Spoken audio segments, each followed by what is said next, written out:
Kia Mungu. Hivi sasa nakuuliza, huyu mzee au kijana?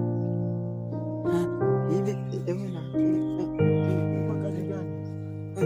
Kabisa Usisidi. Sasa huyu tena amefanya makosa. Usisidi.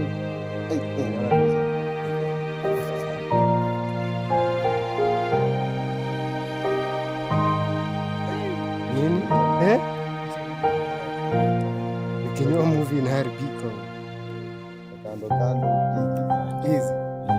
Kwa nini? Haja na kuaja haraka. Juzi jambo kubwa sikia baba na.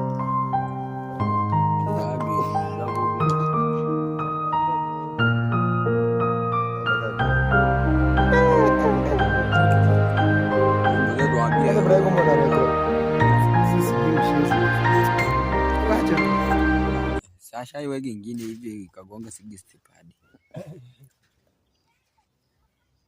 Alikuwa anajiprepare for script. Amesema hiyo wakati tutaamka tumpeko kitu. Hizo ni shughuli zake huko. Shilingi jijio zima mkao yeye maana sikiche.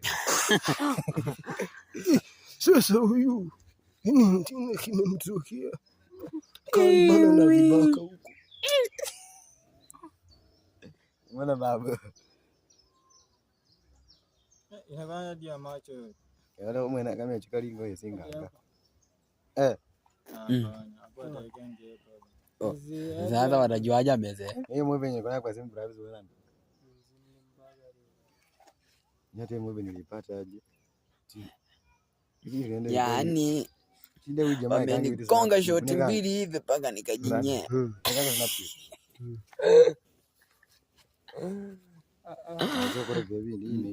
Yaani shoti mbili hivi tu za maana zaidi nikajinyea yani.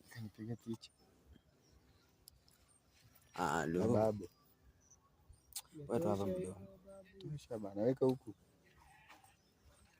Hata mtu anaweza fikiri uko unajipaka feo juu. Tosha, acha kupeleka kwenye nywele yako. Huku nyuma ndio upakangi. Unajua inanimwaganga. Mbona kusukua muro, mumu kwa lezi. Sema wewe mazi kuraji mwezi jana. Shika fanya hivyo basi kazi. Sasa kuna haja yako. Kwanza nataki hivyo.